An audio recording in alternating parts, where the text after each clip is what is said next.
Borderlands 4 is finally here, and I thought there'd be no better way to start us off than helping you guys pick out which Vault Hunter you should start with.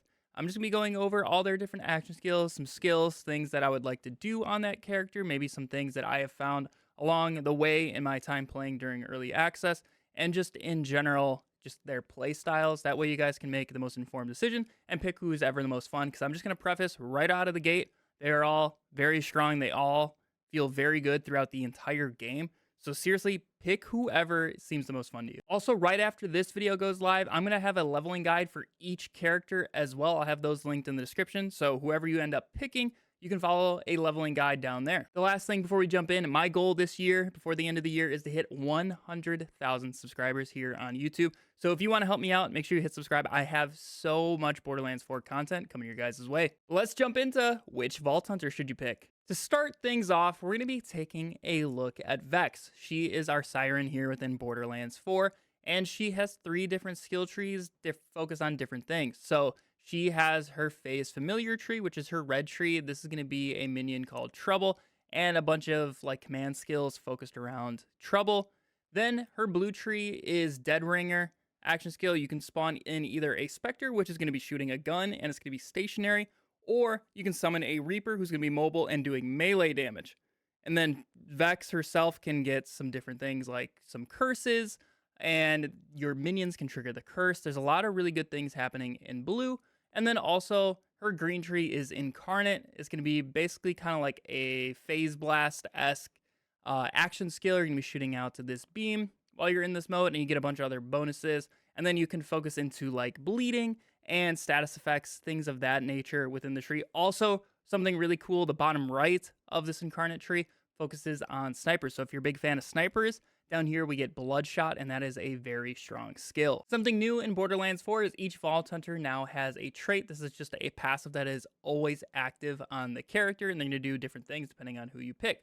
So for Vex, she's attuned to the element type of her current gun, converting all action skill and melee damage into that type.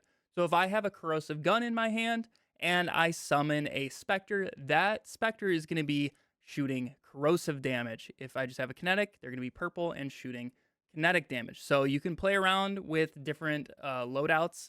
So if you have a fire weapon, shotgun, whatever, you can summon different minions or use your action skill like Incarnate to deal that type of damage, which is pretty cool. But you do need to be swapping around weapons a lot. Most of the time, I do just end up running kinetic here on Vex. Now, Vex right now has easily the strongest skill in the entire game. Granted, it is definitely bugged when you combine it with another item in the game. I'll have a whole video on that setup. But basically, it's with her Bloodletter passive where she can inflict bleed. Essentially, she can reach infinite damage given enough time, which is just silly. This will definitely get fixed. But even once it is fixed, this will still be an incredibly strong skill. So if you're into damage over time, this is a great way to go within Green Tree. Vex's Blue Tree is personally what I leveled with. I focus with the Spectres. They're very, very strong. Early game, you kind of struggle with some cooldowns here and there. So you can't just like spam them all out at all times. You have to be a little conscientious of like where you're placing them, because they are also pretty squishy. So you want to focus on like getting to high ground with them. You can place them kind of wherever you're looking is where they're going to go. There's a lot of enemies who will just like straight up one-tap them if you put them on the ground. So try to get height on them. There are some weird buggy scenarios where like you try to put them on a box or something and they just end up in the box and they end up doing no damage because they can't shoot outside of the box. It's a little weird, but overall the Spectres are really good. I haven't messed around with Reapers too much. I did a little bit at the Fan Fest this past summer and I thought they were pretty good. I think if you guys do a full melee minion setup, you're going to be good to go there. And then her Trouble Tree, I haven't really messed with this at all, but something that really does interest me is the ordnance damage that you can get on Trouble. So Trouble gains an overshield when he deals damage, and while it's active, Trouble gains an elemental aura, dealing ordnance damage over time to nearby enemies. There's a lot of ways to scale your your ordnance damage in the game, so I think this would be something really fun to try out once the game launches. So my recommendations for somebody who would want to play Vex, if you're into minions, this is for sure the way to go. You can do blue or red trees there. What I personally did when I got my Vex was I played blue to level just because it's so strong. You can place them as you're just like running from point A to point B, and your specters will passively kill things, getting you XP without you having to like stop and actually kill them. You can keep moving on. So she's very quick at leveling. She's very safe at leveling. And then once I beat the campaign and got a little bit further and some specific gear that I was looking for, I then swapped into Incarnate with some sniper stuff and Bloodshot and the bleeds. And overall, that is just feeling very strong. I'm essentially unkillable on my Vex right now, just due to the fact that I have so much lifesteal and health, because you can health stack to scale damage with Bloodshot. And it's just very, very strong. So if you're looking for a quick, versatile leveler and essentially immortal god at the end of the game, Vex is going to be the Vault Hunter for you. Next up, we're going to be taking a look at Amon. He is our Forge Knight here in Borderlands 4, and he is all about aggression. So no matter what, you're going to be punching, you're going to be throwing axes, doing some sort of like melee damage, but he also has a super defensive tree with the Scourge action skill. You can bring a big shield up in front of you and block damage while also dishing back some of the damage that you're taking. So there's a lot of things you can do with Amon. He was personally the first character I played because I'm covering him for some max roll stuff. So we're going to have a bunch of things over there. So make sure you guys go check out max roll.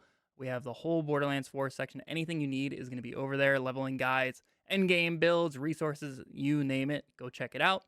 But I started out with the Cybernetics tree personally. So this is where you're going to be summoning 2 axes, a cryo and fire axe. You can throw them at enemies. You can hit them with that. You don't actually have to like throw it. You can just melee. And they're going to prime enemies for certain different effects throughout the tree. So like if you throw the fire one, it's going to prime them. When they die, they're going to explode and deal damage to enemies around you, just as an example.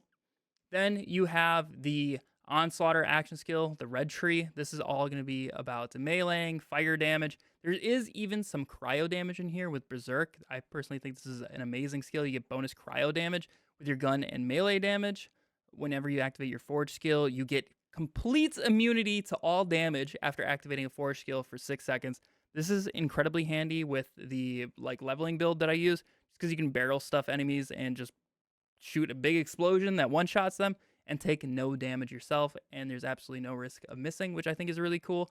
And then, like I said, Scourge, you're going to be bringing up a big shield in front of you. You can essentially absorb damage. You can send back melee damage with some different gear, with like a class mod. There's cryo damage waves you can send back. There's a lot of really cool things you can do, and you can even focus on guns, because you can shoot your gun while you're in this action skill, which is really cool. Now, Amon's trait is going to be a Forge skill, and this is going to change depending on which action skill you have on. So if you're running the Cybernetics green tree with Crucible, what you're going to end up doing is putting like both axes together and throwing it out. It's going to deal quite a bit of damage. It's actually pretty useful, especially if you throw it along a very long line, flat line of enemies. It's going to pass through all of them and come back and still deal a ton of damage.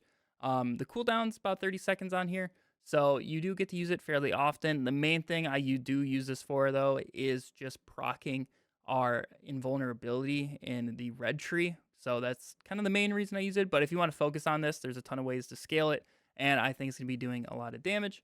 Otherwise, if we take a look at our red tree one, it's going to be Molten Slam. So you're going to hold your action skill button to send out a Molten Forge Hammer into the ground, dealing incendiary melee damage to enemies in a large area. There's a ton of different ways to scale this as well. You can like store up some damage with it.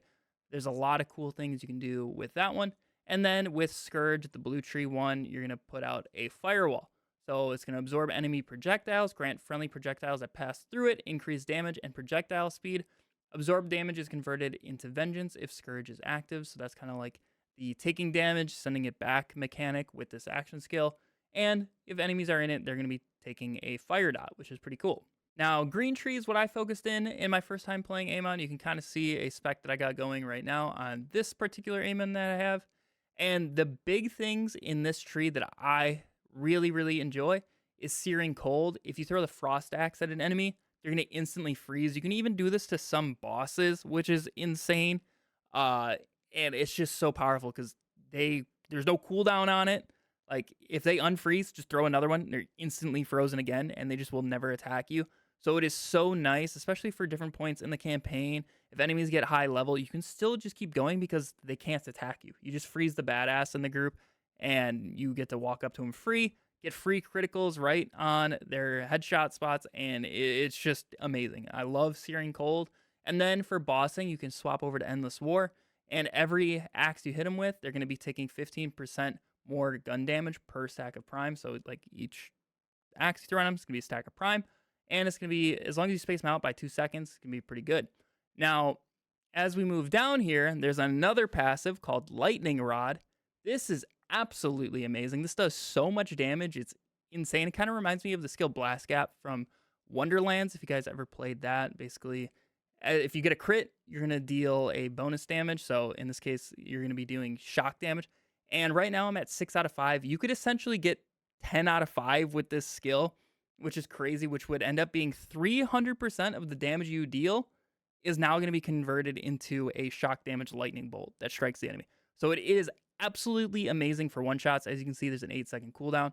But if you want to one shot some things, this is for sure the way to be going. Now, Red Tree, you can focus on a lot of melee things, or even the actual forge skill itself with the Molten Hammer.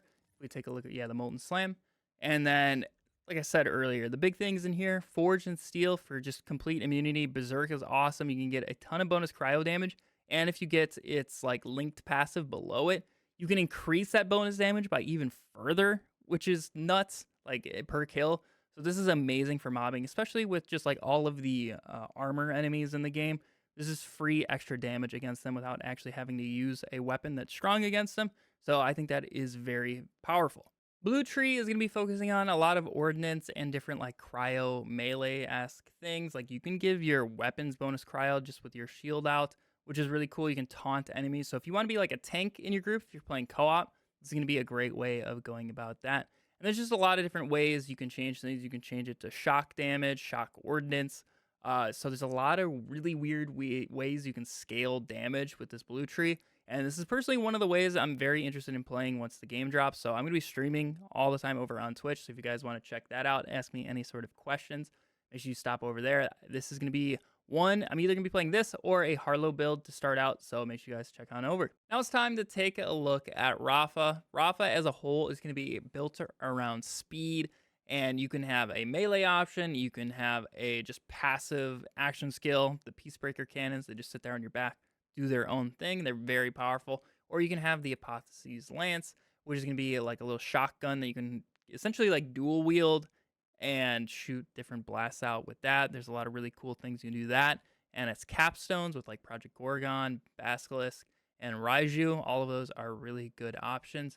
I personally found the Peacebreaker cannons to be the best in terms of leveling, just because it is, like I said, passive. They're just sitting there going nuts, doing their own thing. And there's a lot of different ways you can play them. All of the augments and capstones are very powerful here. I have not touched the arc knives yet, just because this isn't really like my playstyle, but I know they can do really well. There's a lot of ways to scale up your corrosive damage and shock damage here within the character. So there's a lot of really cool things you can do. And I know the melee setup is very strong if you do get it going. So if you are interested in that, you definitely can play that way. But Rafa's Vault Hunter trait is going to be called Overdrive. Essentially what this does is when you activate an action skill, you're going to be in overdrive the entire time that action skill is active and for a duration after. If you're in the action skill, overdrive's duration isn't going to be going down. So essentially, that's another reason why I like the Peacebreaker cannon so much, is just because you're trying to keep those up all the time anyways, so you're always in this overdrive form. So you get movement speed and increased damage, and there's a ton of different ways you can scale that up within like Red Tree, for example. Down here, there's not the actual capstone anymore, but what we used to call capstones, where essentially on a kill, you double all your overdrive bonuses. There's a class mod for this too, so you can get like triple quadruple effect of all your overdrive skills, which is very powerful. You're going to be zooming. This is personally the fastest leveling experience I had in all the 4 characters. So if you're looking for a super quick way of leveling, Rafa is definitely going to be the move. You don't want to be waiting around. You want to be zooming from point A to point B. He is going to be your character. Something very powerful about the Peacebreaker Cannon's skill tree is there's a lot of ways of just getting ammo regen. So like Bullet Buddy Deluxe, while they're active, you're going to be regenning ammo, which is really nice. And then you can pair that with just like bonus corrosive damage on a fully loaded magazine. So if you're using like a Jacob's one-shot shotgun, you're going to be getting this on every shot. Or if you're using Torque stickies, you can make it so you're just not consuming ammo. You place way more stickies on the enemy and you deal a lot more damage per sticky. So there's a lot of really cool things you can do. There's some ordnance damage stuff in here as well. You can give the Peacebreaker cannons ordnance damage. So there's a lot of different ways of playing this character. And something really cool, and what I did and what made this so fast, is indirect projectile scaling. These are very powerful keywords here. So anything that's not just like directly shooting out of your gun is essentially a indirect projectile. So there's like a shield that's going to be shooting out missiles passively at things for you when it like breaks or you kill something, and it just clears the map. It's insane, and you can scale that with this. You can make double the amount of ones. Like, come on, it's nuts. Like, this bottom left of Peacebreaker is very strong, and personally what I did to level. Apatha's Lance is definitely the coolest looking action skill in my opinion for Rafa, especially these capstones down here with like Project Gorgon. Like the electricity stuff that they shoot out is really, really cool. And essentially you can give yourself, once again, just infinite ammo. So after you use an action skill, your gun's gonna consume no ammo for 2 seconds, and you can spam this ability. Like it has multiple charges, and there's different ways of getting it up just essentially at all times. So you can just never consume ammo. You can shoot forever with Torque stickies and just deal so much. And there's just a lot of really cool things you can do with this blue tree, and something I want to mess around more here upon full release. Green tree, once again, is going to be all about melee with your arc knives. Now, there is a really good skill here at the top of the tree. So if you are doing like Peacebreaker cannons, you can just give them free bonus corrosive damage up to 50% after 10 seconds, which is really, really good. That is very good, especially with, like I said earlier in Amon, there's just a lot of armor in the game with the order enemies. So having that bonus corrosive helps you deal a lot of damage to half the enemies in the game, essentially. You get overdrive bonuses, you can do some ordnance stuff, and all the different capstones. You can change how the arc knives work with like corrosive, incendiary, and shock damage. So there's a lot of really cool things you can do to scale your knives up. Yeah, if you want a quick leveler, somebody who's moving very fast at all times and has a lot of different ways to play, Rafa is going to be the Vault Hunter for you. To round things out, we're going to be looking at Harlo. This is personally the Vault Hunter that I was looking forward to the most. I think she has a lot of really cool ways of playing with her Chroma Accelerator, essentially a giant nuke that you send out. Does a big ass explosion. There's a lot of really cool things you can do with it, with the augments and skills in that tree. And then Flux Generator, this skill actually surprised me the most. This is the one that I used to level. It is very strong. It honestly felt more like a nuke than Chroma Accelerator did. So you just essentially throw this field generator out, puts a big bubble down, and just passively damages enemies in there.